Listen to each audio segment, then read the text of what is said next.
Shalom, brothers and sisters. Shalom. Giving honor and praise unto the Most High, the Creator and the Maker of heaven and earth. My name is Yeshiah Yisrael of the tribe of Dan of the nation of Israel. This particular, brothers and sisters, presentation, we want to go over, if we will, some Hebrew in this particular matter. While, brothers and sisters, I do not claim to know everything, and while I am still a student and will always be one, I want to, brothers and sisters, share some information that I have, say regarding the language that we know ourselves to belong to, and that is, brothers and sisters, Hebrew, if we will. All right. So, brothers and sisters, okay.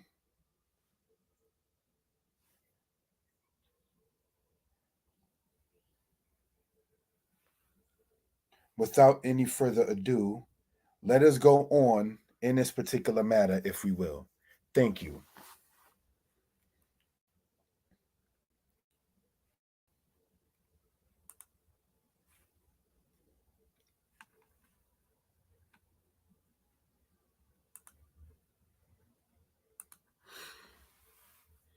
Okay. Brothers and sisters,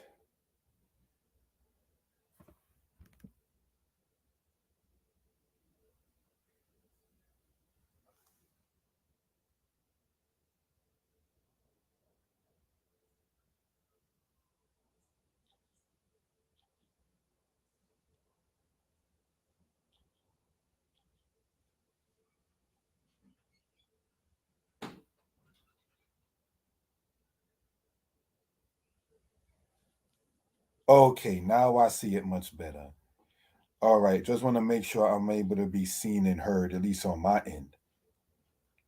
All right, so giving honor to the creator of heaven and earth. This presentation is since we want to go over Hebrew from Leviticus 11. This presentation will deal with vocabulary and grammar. And what I'm going to ask the people, brothers and sisters, is to get your pens, your pads, your papers, your writing instruments, and take notes, if you will. All right. So again, get your pens, get your pads of paper, whatever you use to write what's on, and take notes concerning this. All right. Let's go on to the next slide. Thank you. The matter of the bar and akal. Now, what we're going to do, brothers and sisters, in going over this is take some side notes in this particular matter. All right. And I like to show this to the best of my ability in what we call real time. All right.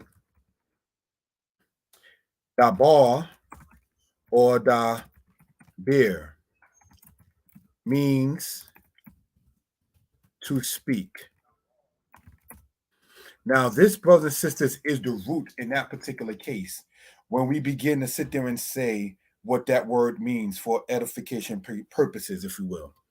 All right, here we have abru. This word, sorry about that, means speak in command form. All right, so dabru is when you're talking to more than one person, be they two males or be they a male with a female. The masculine in that case takes over in the command form in Hebraic understanding. And then you would just say something such as dabru, and you're telling more than one person to speak. All right, so that's something we want to point out for edification purposes. All right, next we got here, brothers and sisters, if we will, right? The word akal means in root to eat. All right, that's what the word akal means in root. It means to eat. Okay, so now let's look at this right here for edification purposes. Here you have the word tok, meaning you or will eat. All right, so brothers and sisters, what are we able to sit there and gain in this particular aspect is this? These are verbs. Verb is an action word, right? And in so knowing this, we want to point this out and gain some knowledge concerning Hebrew and this understanding. All right. So let me pull up the Hebrew app in this particular case, so I can sit there and get some notes in real time. As the way I try to do this is in what they call real time, so that way everything ain't just, you know, already preset, so you can actual thing in front of your eyes. All right, so let me pull this up, brothers and sisters. All right, Dawn, I thank you for such. I thank the Most High for giving me the lady that I have in my life as well. A definite blessing in my life. May the Most High continue to bless her life. I'm talking about my lady, the one and only Sarah Michaela of the House of Israel. All right, so now let us look at this, brothers and sisters. You have the Dalit, the Bet, and the Resh, right? Now, in that particular case, and we want to show this for reasonable purposes, right? This, brothers and sisters, we're going to copy, and we're going to get back to this right here. All right?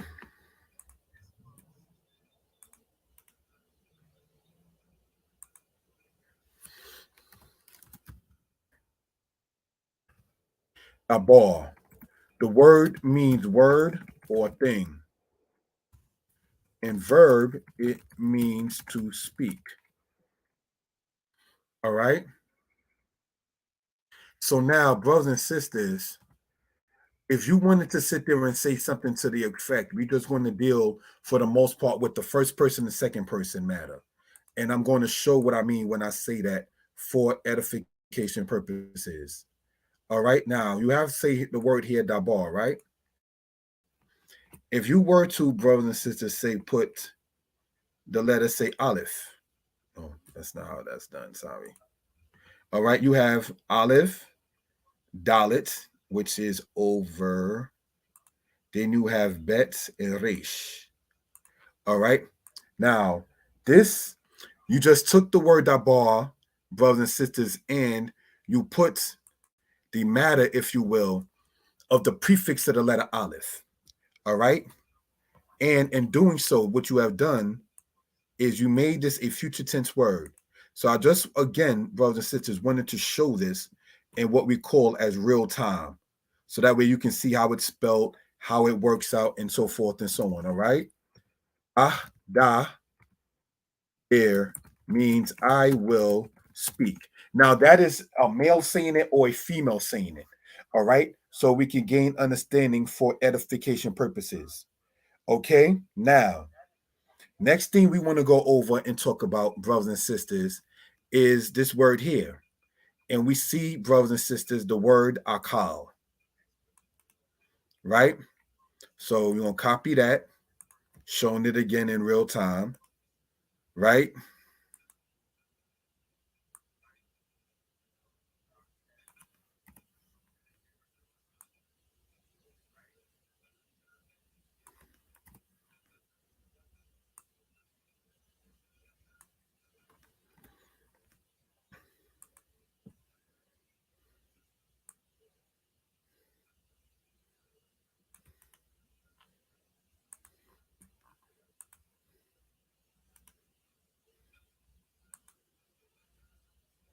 For whatever reason, it's not working with the olive coming out. So we're just going to continue from that particular aspect there and show it on this slide. All right, let's do this.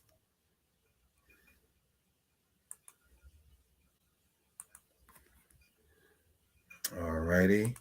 We have the olive.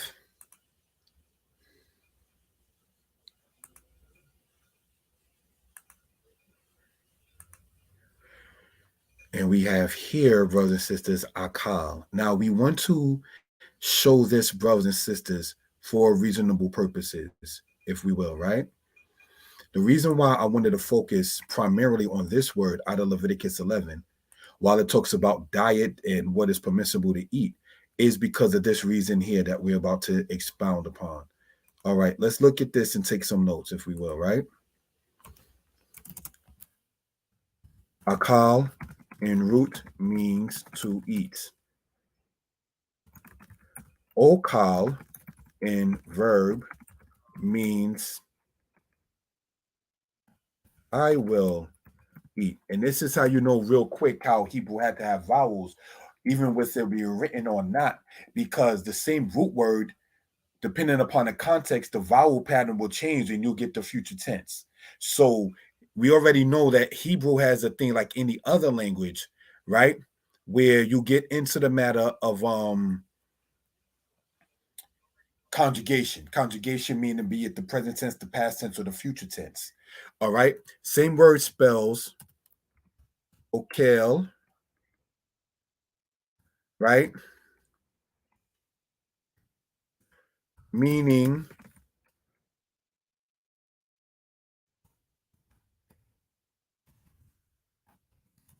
eating, or the verb, pardon me, or the noun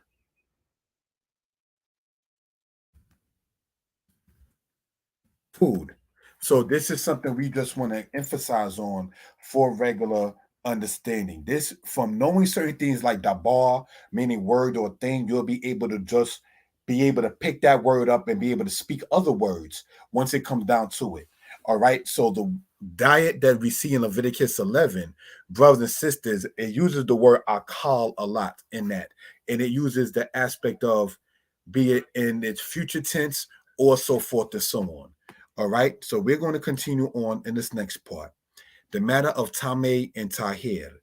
All right, brothers and sisters, let us look at this for edification purposes. That word there, Tameh,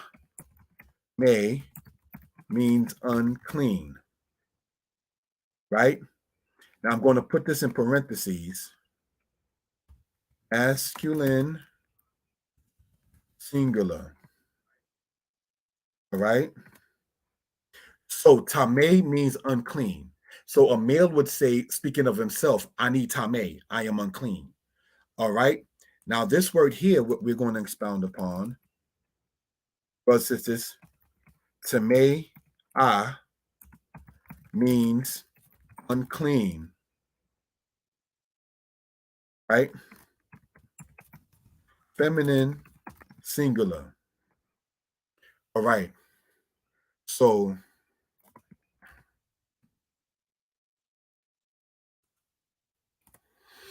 looking at it like that, Tamea means unclean, feminine, singular.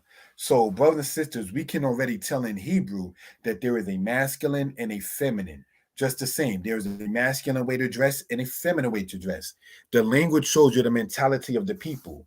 All right. So, that's just something we want to emphasize on for edification purposes. Okay. Let us go on and show what we're dealing with here in this particular case here. You have the word Tmeim, meaning unclean, masculine, plural. Now, as pointed out already, when something is masculine and feminine, it automatically, in Hebraic understanding, in this case, like that, becomes masculine. So you would have, say, 4 females and 8 males. And if they were all unclean, they will all say of themselves, Anaknu Temeim, we are unclean. All right. So just want to point that out for reasonable purposes. Another thing, brothers and sisters, we want to make a note regarding this here, and we want to show this again in real time if we will, right? You have the Tet, you have the Mem, you have the Aleph. All right. So looking at this, brothers and sisters, for edification purposes, if we will, right? Copy that, get back to the PowerPoint, show it in this manner. All right. This, we're going to take some notes and go back to the other slide, is an Aleph, pardon me, Lamed, Aleph verb, since the last letter is an Aleph. All right, so just want to point that out for reasonable purposes. What kind of verb are we dealing with in that particular case? All right, And brothers and sisters, getting back, if we will, all right, looking at this word here, brothers and sisters, you have ta here, meaning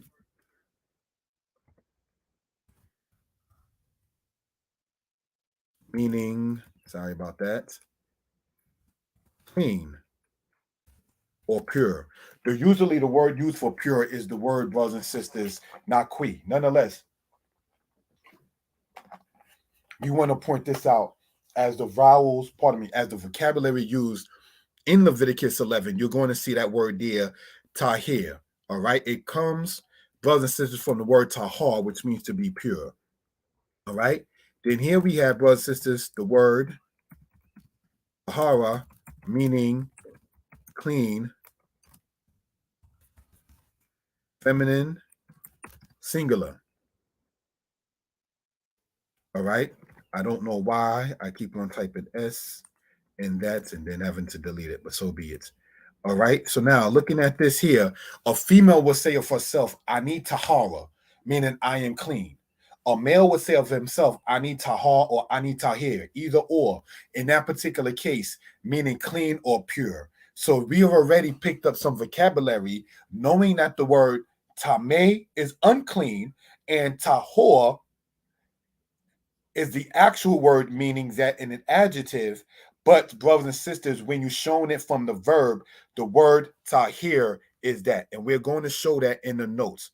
Again, I like to try to do this using, quote, real time as much as possible. All right. So let's look at this right here. You have tet again. All right, ta. Then you have hor in this particular case. All right. And when we're dealing with that, we just want to show what is the verb, what is the noun in this particular case, in that particular matter, if we will. All right.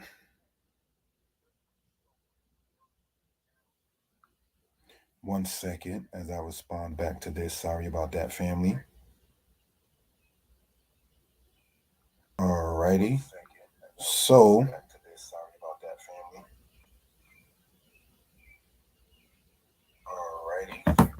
looking upon it in that particular manner, if we will, right? Getting back into this matter here, tahor,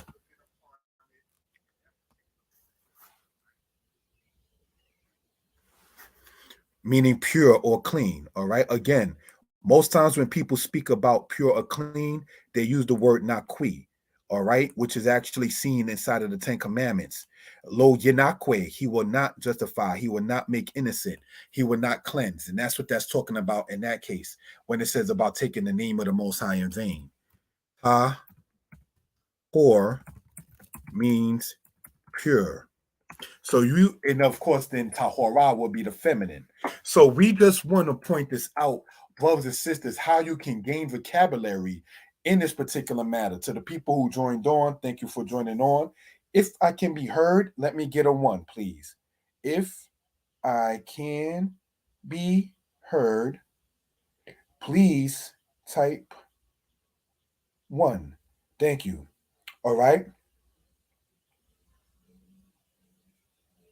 So we're going to continue on, brothers and sisters, in this vein. We're going to continue on, brothers and sisters, in this particular light, and what we're talking about for edification and reasonable purposes, as the saying goes. Okay.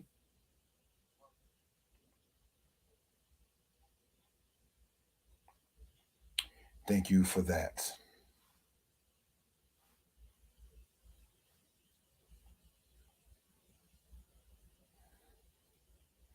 Okay. Let us continue on. Thank you for the time.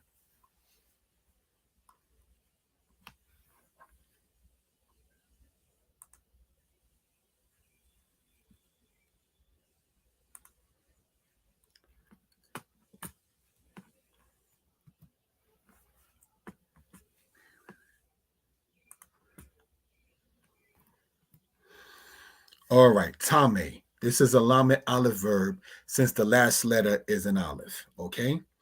Now, some vocabulary in grammar. Now, let us, brothers and sisters, look at this and gain some understanding of what we are talking about for edification purposes. All right, let's look at this right here, if we will, right? And what we're seeing here.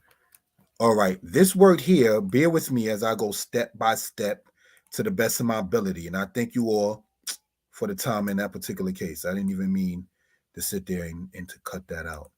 Sorry about that. Let's do this in this particular manner. All right. And I'm going to pull that back up. I did not mean to delete that word there. Thank you, brothers and sisters. All righty. How is everybody doing? Shalom to Yirmiyahu Dawid ben Yochanan. Thank you, my brother. All right. So let us get back into what we were talking about, if we will, right? Here we see, brothers and sisters,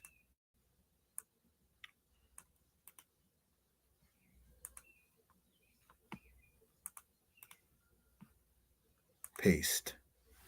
All right. And I want to sit there and make this word a little bigger, if we will, right?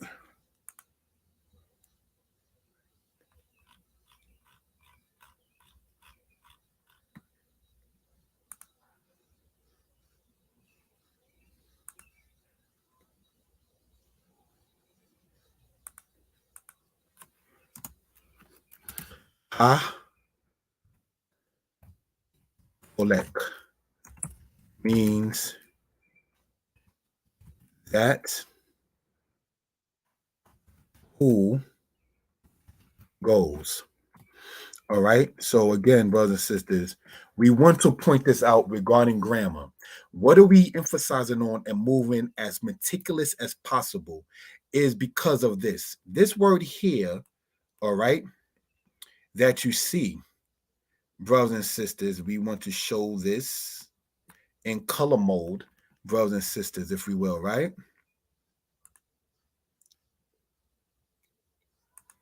The red there in that. And then this particular letter here, we want to show in color mode, if we will, all right, in black, or better yet, blue. Let me try to do that real quick. All right, let's just look at that for edification purposes, because the Hebrew that we see on this side says ha-holek al-arba. Ha-holek al-arba. All right, so now in this, holek means going. All right, holek means going or walking. All right, so this particular ha in front of it is the part that says that or who. Holek going. Ha holek. That goes. Ha holek. Who is walking? This is not the who as in a question form like me holek, who is walking, as with the question, but this means more so that which goes or who goes. Ha holek. All right, this is something that we see within the present tense. All right. Now, had that word been halak, the past tense, or yalek, the future tense, it would not have the prefix of this hey here that you see in the blue. All right. What it would sit there and have for edification purposes is she halak or she yalek, with the letter shin there as a prefix from the word asher, all right, which means that or which is. Nonetheless, in the present tense, as we see oe, that is a present tense form when Hebrew. So ha-holek, brothers and sisters, that which goes all arba. So let me show with the laser pointer, and I thank you all for being with me as I go from this step by step by step by step and try to show this to the best of one's ability. All right, ha, that hey that you see again, that is a prefix. This word that you see there highlighted or that made into the red, that's the word holek. That's a verb. All right. Now you see it right here. Ha holek. Now, brothers and sisters, whether or not you have the vowel in it or the vowel, in that particular case, that didn't matter. I just want to use that and show for edification purposes. All right. So again, if there's any questions concerning that, let me know for edification purposes. All right. So I'm going to type in what I stated for reasonable purposes, if we will. All right. Ah, Olek means that which goes or walks. The ha in the beginning of the word is a prefix shown in the present tense. All right. So now we wouldn't necessarily say Ha'ish Ashir Holek, the man which goes. We would say Ha'ish Haholek, the man which goes. All right. Again, another thing we want to point out, brothers and sisters, is that you wouldn't say Ha Holek. It's one word there. All right. Just like if you were to say Ish wa Isha, man and woman, it's not Ish wa Isha. It's not three different words as man and woman are three different words in English. So certain things when you're dealing with prefixes, we're going to get into that in the future. All right. About what is joined on to the word that you showing the conjunction or the connection with, and what we're going to use for reasonable purposes. Again, brothers and sisters, we want to point this out regarding grammar. All right. Now, had it been holeket, feminine, it would have been the same thing. Had it been holchim, masculine plural, would have been the still same thing with that ha in the beginning of it. All right. We want to point that out for reasonable purposes. If there are any questions, please, brothers and sisters, do not hesitate to sit there and ask. All right. My number is across the screen there, 908-587-4841. And you can comment inside of the comment section as well. Next slide. Thank you.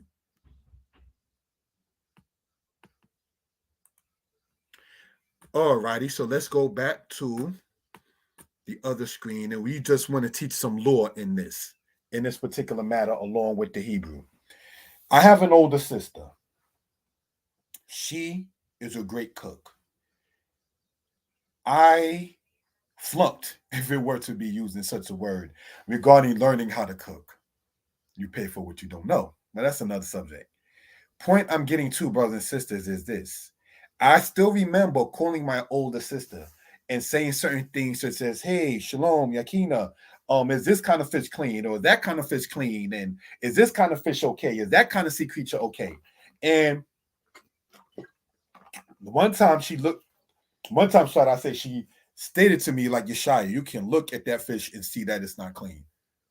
But being not into the cooking world and not caring about the cooking world personally, I didn't pay attention to even know what is offending the scale. Because my thing was just, I'm eating salmon, I'm eating whiting, I'm good with that. But certain things I didn't know about, like come to find out that Basa clean fish and so forth and so on. Correct me if I'm wrong. But looking at this right here, right? We want to show this real quick with the laser pointer, right? These are fins that you see there. Dorsal fin, pectoral fin, ventral fin, anal fin, dorsal fin. So these are the fins that's on the fish. All right. One in the back, one in the knees, and on the side. The word for fin in Hebrew is sinapir. Sinapir is how you say that. The word we see here is scale, quaset. Now, had this been plural, it would have been quasot, or it would have been fin as senaperim, or senaperot. It might have been an im or the oat with that one. But nonetheless, regardless of that, what the Torah is telling us is that sea creatures, be they fish or otherwise, if they don't have both fins and scales, they just can't have fins, it just can't have only scales, it has to have both. All right, in order for it to be deemed cleaned or tahor, brothers and sisters, inside of the Israelite culture. So I just wanted to show exactly here are, brothers and sisters, and I'm going to show and circle it real quick. All right, if we will.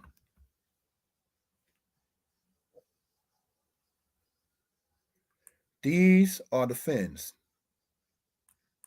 Pardon me, these are the scales. I'm tripping. These are the scales. And what you see here are the fins. And what we're seeing here on this particular fish is, brothers and sisters, the fin. So these two fish here, these two sea creatures that we see here are permissible in the Hebraic way to be able to eat, because you got your fins here and you got your scales. The fins basically extend out and the scales are on the body itself. All right. Sometimes when people get dry skin, they say they're scaly. All right. Just want to point that out on what a fin synapura looks like and what a quasset, a scale, looks like. All right. So let's go on, if you will, brothers and sisters, to the next slide. All right. Now, again, this is why, as we begin to close out, brothers and sisters, I ask you to get your pens, your pads, your papers, and take notes, if you will. All right. So we're going to go the matter of nefesh and nafash. This is from Leviticus 11 itself. And all that have not fins and scales in the seas and in the rivers, and it says of all that swarm in the waters, and of all the living creatures that are in the waters, they are a detestable thing unto you. Let's look at this here. Now, brothers and sisters, I want to show this, getting back to the points. And we want to show this with the laser pointer and go step by step to the best of possibility. Wakal ashir ein lo sinapir wakwas kweset bayamim uban kalim meko sheret hamayim umeko nefesh hachaya ashil bamayim shekwetz him lakim. Now, the word lakim means to you all, or to you, masculine plural. Him means they. Shekwetz, brothers and sisters, means detestable or detestable thing, or an abomination. You see that shikuzei Yisrael, sadly, the abominations of Israel, all right, regarding their idols. But I just want to put that there for edification purposes. Bamayim, in the waters, asher. Now, this word asher is what we was talking about, asher bamayim. You wouldn't say ha bamayim, meaning that which is, because the only time you use that ha, as we pointed out, brothers and sisters, over here, is when you're dealing with a verb, such as hamdaber, who speaks, ha rotse, who wants, ha holek, who goes, ha roe, who sees. So this is just something we want to point out, say regarding for edification purposes. All right, now, what we want to focus on is the word nefesh. All right, so we're going to circle it where we see, or better yet, let's highlight it. This word here, nefesh, highlighted there in the yellow, right? In nafash. It goes on to say we want to go back, brothers and sisters, to the laser pointer. It is a sign between me and the children of Israel forever. For in 6 days the Lord made heaven and earth, and on the seventh day he ceased from work and rested. So, brothers and sisters, let's look at this here in the Hebrew. Beni ubein b'nei Yisrael, ot hi le'olam. Ki sheshet yamim, asa yod hewahe et hashemayim, wa et haaretz, ubayom hashbi'i shabbat wa yinafash. All right, so you may have figured by listening so far, right, that you have here the word wayinafash. So the word nafash here, we want to show is what we're talking about. That's up here. All right. Now, brothers and sisters, I'm going to show with the highlighter a different aspect so we can gain some understanding of what we're talking about. This color that we're talking about here.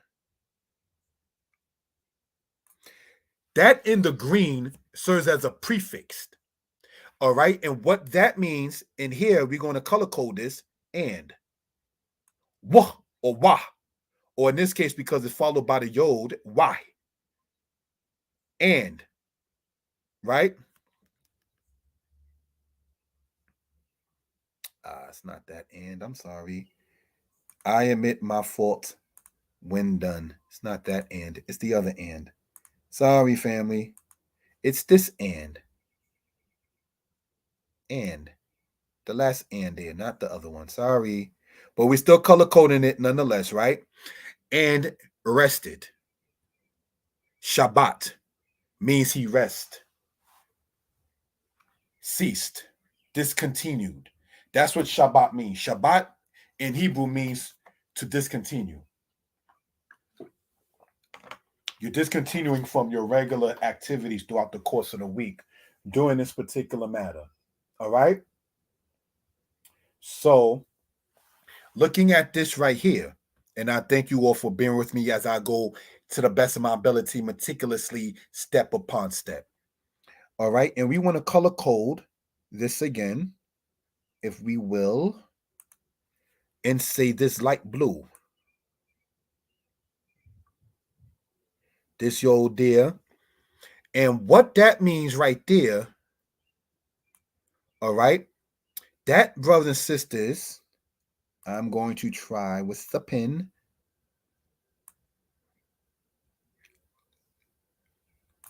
Is a sorry if it's not the most best pen writing, prefix.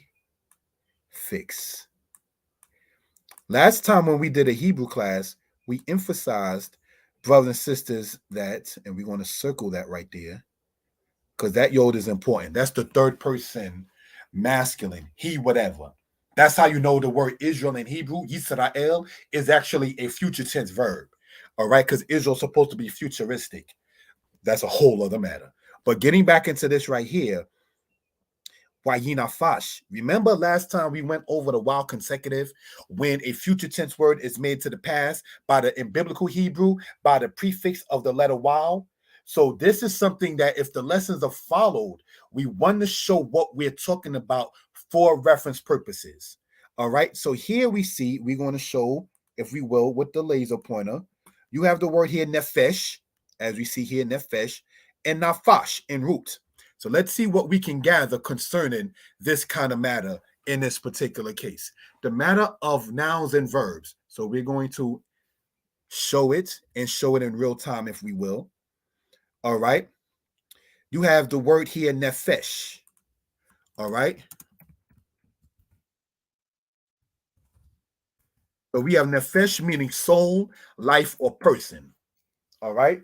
Just for that, for edification purposes. Somebody wrote, the brother Yirmiyahu, I think, was that piranhas have scales and fins too? Perhaps. Let me know if it does have fins and scales. Thank you. The word nefesh means soul, life, or person. Then we have here the word sheretz. All right. And what this means is, as stated, reptile or swarming animal. And it's said as she. All right. Again, we know good and well that a vowel is nothing but a sound that is written. And even if you say Hebrew as quote unquote la shawan kwadash, quote unquote, your la shawan, that ah in that word is a vowel. Kwadash means sanctified or holy or separated. So that by itself is already a vowel. Now, whether or not people want to say ancient Hebrew didn't have vowels, let's look at this real quick, not to get sidetracked, brothers and sisters. By the time the children of Israel came, centuries after the Tower of Babel matter, and the languages were already confounded, and the Israelites descend from the Chaldean people. Abraham was Chaldean, his wife was Chaldean, Isaac by default was Chaldean. You understand? And then you have it to where the wives of Jacob were Chaldean, because he married into his family, be it cousin and so forth and so on. So Hebrew definitely would have some kind of bearing to the Chaldean kind of matter, or said Lashon HaKazdim, or the language of the Kazdim. So just want to point that out for edification purposes. The children of Israel's origins, land-wise, geography, they were from Aram, but not linearly from Aram. So now when you get to the book of Josephus that says that Hebrew and Aramaic sound similar, and when you hear Aramaic spoken, it has sounds or vowels, even if it's not written in. It's similar how Hebrew and Arabic are similar in sounds, but there are no vowels written in. There are certain languages to this day that don't even have a written form of it. All right. So that's just something we want to point out for edification purposes. All right. Getting back to the point here, you have the word shequets. All right. And that means a thing of detest. Let's not get that confused with the word shequet, which means quiet or silent. The word shequets, brothers and sisters, means just as stated there, a thing that is of detestation. All right. So this is just something we want to point out for edification purposes. All right. Now let's look. These are nouns. Now, what we're seeing here, and again, I want to show this in as real time as much as possible. And what we see, brothers and sisters, is this. All right. Na fash, a verb, meaning in the language as to rejuvenate, to get life back into, to get rested. That's what that verb in that particular case means. All right. So now, brothers and sisters, you have here the verb here, sharatz, a verb, meaning in the language as to swarm, to move about, to creep, like the animals that do creep. All right. And then we have here, brothers and sisters,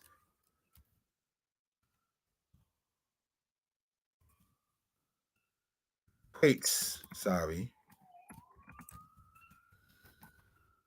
a verb meaning in the language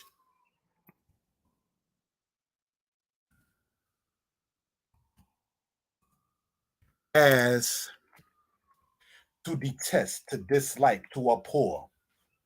So you may have noticed, brothers and sisters, that in doing this, I did not type in what those words mean because whatever is typed or whatever is stated verbally on this channel as the others holds the same significant weight. All right. So be it the word nafash, meaning to give life to give life to. All right. Or the verb sharatz, meaning in the language to swarm, to creep. We don't really eat things that creep on its belly in Israel. All right. Because that's just against our way. Then you have this verb here, she quits, sorry. All right. Meaning to detest. So these are just things we want to point out that how do you get a verb and a noun spelt the exact same way? One, if they had no vowels, you wouldn't be able to tell in that particular case. Secondly, the other matter, brothers and sisters, is that you can tell how easy the language is. As I point out in the books, Not Playing Salesman on the Shabbat, Hebrew is easy. All right. So, do we want to show as meticulous as possible how easy this kind of matter is? All right. Again, I apologize. This was a lesson that was going to be done last week, but we postponed it. Let's go on, if we will, brothers and sisters. We're going to go back here, if we will, showing it in that particular matter. All right. And then close out upon this.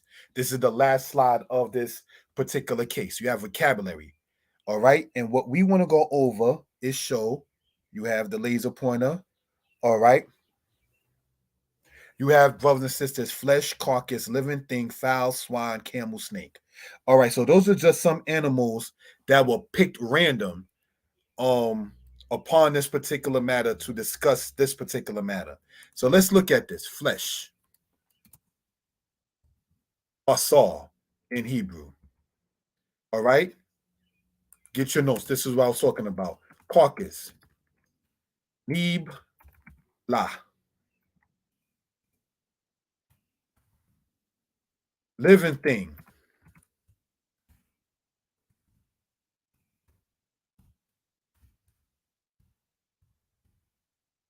haya.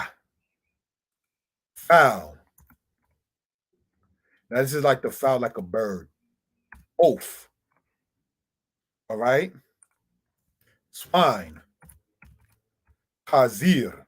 That we do not eat. Camel. Kamal. Snake. Now we're gonna put a couple of words for snake. Tanin, you would see sometimes. Tet, like the letter tet, you may see, or nakash, which is one of the most commonly used ones. All right, but nakash gets into divination and so forth and so on when you deal with the verb.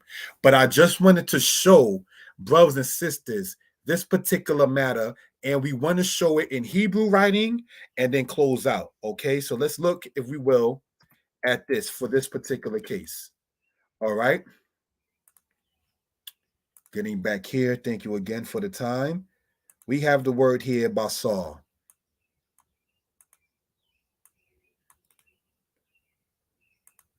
All right. Basar means flesh, also means beef or meat, if we will. All right. Then we have the word carcass, and we want to show this spelt out in real time as you'll be able to see. Thank you for the timing. You have the word there, nibla. Now, can we know, brothers and sisters, what gender that is by default, if we will? Right? The word nibla, brothers and sisters, copy. We want to go back here and paste it. That's feminine because it ends with the ah sound. And as in many cases with that, that is automatically feminine. Then we have, brothers and sisters, all right, here, the word chaya. All right. And you'll see all of these words, brothers and sisters, in Leviticus chapter 11. All right. Stay tuned for after this PowerPoint because we got an announcement regarding the Hebrew classes. All right. Um, and what's going on in life and so forth. So we have the next word there, foul, which is the word oath. All right. So we have the letter ayin, that, and then we have the fe. Now, I do want to point out, brothers and sisters, that Psalms 119 gives us the Hebrew alphabet, and there are no Sophite letters in ancient Israel, all right, or in ancient Hebrew, if we will. All right. But nonetheless, we just want to point that out for edification purposes. Here we have, brothers and sisters, the word chazir. We already know that means swine. All right. So we're going to look at this right here. You got the ket, the Zion, you got the Yod, and you got your, no, you don't have your Dalit. You got your Ket,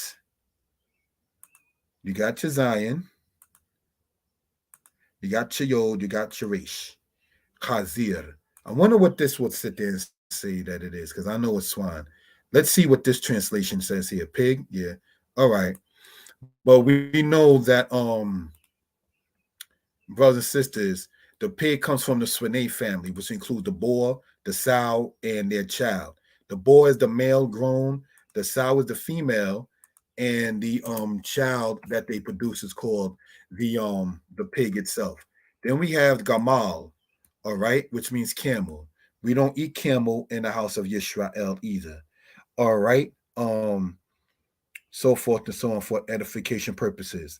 Regardless of people saying that it's meaty and everything, no, we don't do that. All right.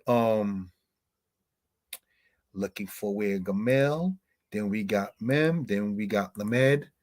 All right. You got Lamed. All right. The word Gamal means camel. You see again, brothers and sisters, these inside of Leviticus chapter 11. All right. So just want to point that out for edification purposes. All right. Now, let's look at this here. Tanin. You see that in the book, brothers and sisters, in the Bible in Genesis. You also see it in Exodus. All right. So here we got the Tau, you got the Noon, the Yod, and then you have your Noon Sophit. Tanin. All right. Let's see what this translation here says regarding that. Alligator. Okay. Well, brothers and sisters, those that creep and that slither like that, we don't eat that in the house of Yisrael. All right. So here we have that as tanin, one of the loose words, if we say, for snake. The word tanakash is more so used, and we're going to show in real time what that is in that particular matter. All right. Thank you, brothers and sisters, for the time. Again, please stay tuned after this PowerPoint because I have an announcement regarding the Hebrew classes from this point on. And what's going on in this particular case. All right. So here we have Shalom. I see you, Sarah Michaela. Shalom, love. All right. So now we have the word here, Nakash. In this particular case, we're going to copy that, put that in there, Nakash. Okay. So now you got Basar is flesh, Caucus Nibla, living thing Kaya, foul oath, swan Khazir, camel Gamal, snake Nakash, and loosely can be said as Tanin. I'm going to, brothers and sisters, type in the announcement because it's kind of important and I would like the family to see this. All right. From this moment on, the Hebrew classes on Shabbat will no longer be on this channel. The future Hebrew classes on the Shabbat will be on the YouTube channel or Yeshiah Hebrew lessons. All right, please take note of that, and I'm going to put it inside of the comment section here. All right, Shalom. From this moment, the future Hebrew classes will be on the channel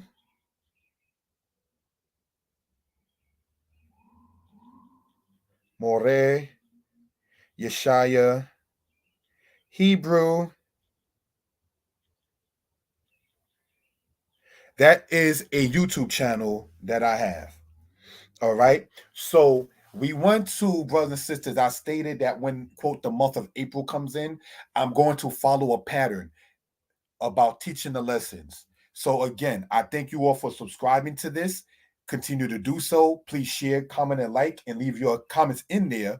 I have it to where this channel, you can leave your comments, and my number is very present, 908-587-4841 for those who are interested. All right. But again, as of this moment, when we're doing classes in the future, let me let you know when, brothers and sisters, looking at it in this particular case, the next Hebrew class is scheduled on the 23rd because this Friday, the 15th, we'll be observing Passover. So there will be on this channel no history lesson on Passover. There will be no Hebrew class on Shabbat when we're doing the first day of unleavened bread. So essentially, come next Friday night, Shabbat, and Saturday night, my channel is shut down as far as doing lives. All right. Just want to point that out. You can still watch the videos that are posted up there. I do appreciate the comments that people do make. I appreciate the inboxes on Facebook that I get and so forth and so on. I appreciate the support in that particular manner. All right. So brothers and sisters, if we will, all right, in closing out this particular matter, giving honor and praise unto the Most High, the creator and the maker of heaven and earth. All right, I can be reached, and I'm going to put, brothers and sisters, my number in there. All right, as we close out.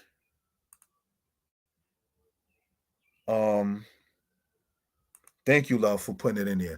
908 587 4841.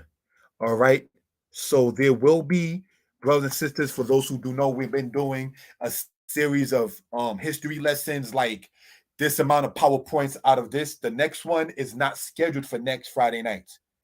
We'll be observing Passover in that particular time. The day after that, the first day of the Feast of Unleavened Bread, I will be with family. Those who know who I'm talking about. And this channel will not be active as far as doing lives then. All right. Nonetheless, a brother can be reached. Do care to call if you care to. I am open to constructive criticism. I know it may seem a little bump regarding how the Hebrew class is done, but I try to go through it meticulously as much as possible. All right. So in closing out, giving honor to the Most High, the creator and the maker of heaven and earth. All right. Subscribe to the channel. Like, comment, share. And again, 2 announcements as stated. Next Shabbat, and I keep Shabbat from Friday evening to Saturday evening, which is another subject. I just don't say, oh, it's only in the daytime or so forth and so on. Shabbat day, real quick. Day is yom, which also means time. If a male becomes unclean or a woman becomes unclean, if a male becomes tameh or a woman becomes tameah, and we went over those words earlier, at 4:30 a.m., it's still nighttime outside, but she is unclean 7 days. The male, he's unclean too after he washes himself until the evening. So the fact that if you were to get unclean at 4 a.m., you are unclean all the way until the following evening or 7 days. If you're a female getting the regular female uncleanness, that does not exclude it in that particular case. The Feast of Unleavened Bread, you eat unleavened bread 7 days. But we know the children of Israel left out of Egypt at nighttime. You understand? So these are just things we want to point out for edification purposes. Deuteronomy chapter 16 says Israel left out of Egypt at night, at Delilah. Now, it says in Exodus, brothers and sisters, talking a little bit about Passover on this, it says that when the morning watch came, the Most High watched the camp of the Egyptians. So while Israel had the pillar of fire between them and the Egyptians, the Israelites was already moving while it was light to them from the pillar of fire. Remember, Exodus 40 said the pillar of fire was with them at night and a pillar of cloud by day. So now if we're talking, say, regarding the Most High's covenant with the day and his covenant with the night, that is just what that is. His covenant with the day and his covenant with the night. But as we went over in the PowerPoint, the Shabbat is a sign and a covenant between us and the Most High. So you can't be unclean, brothers and sisters, at 4 a.m., quote unquote, Saturday morning, and know that you're unclean until the evening, Saturday evening, and then say you're on wait till the sun come up for the Shabbat day to start. So we don't want to sit there and be controversial or anything of that sort. We just want to present the information. And I say this, not having even been the best Sabbath keeper in my 40 years, knowing myself as Israel, since I was a baby, now 42 years old, seeking the Most High. Brothers and sisters, if we know that new moon, in Genesis, it said that the moon, the Yareach in Hebrew, the Labana is another word for moon. If we know good and well, brothers and sisters, that the moon governs the night and the Shemesh, the sun, or the Kama, another word for sun, S-U-N, governs the day, then we know good and well, brothers and sisters, a couple of things to point out, not getting sidetracked from the matter of the lesson.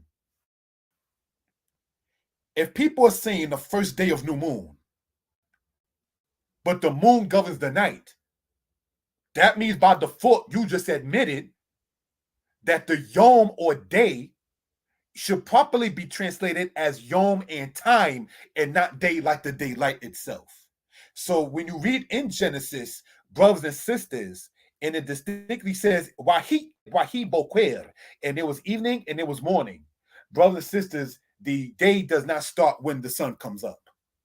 In that particular case, we want to point that out for edification purposes. And in the laws of Israel, it shows that because we are to feast for 7 days, but we know good and well that we don't fast that night. So, brothers and sisters, with that being stated, giving honor and praise unto the Most High, creator and maker of heaven and earth. Subscribe to the channel. Let me know what you think. I can be reached again, 908-587-4841. All right, shalom. Subscribe to the channel, more Yeshiah Hebrew lessons. That link will be in the description. Most I bless you. Shalom.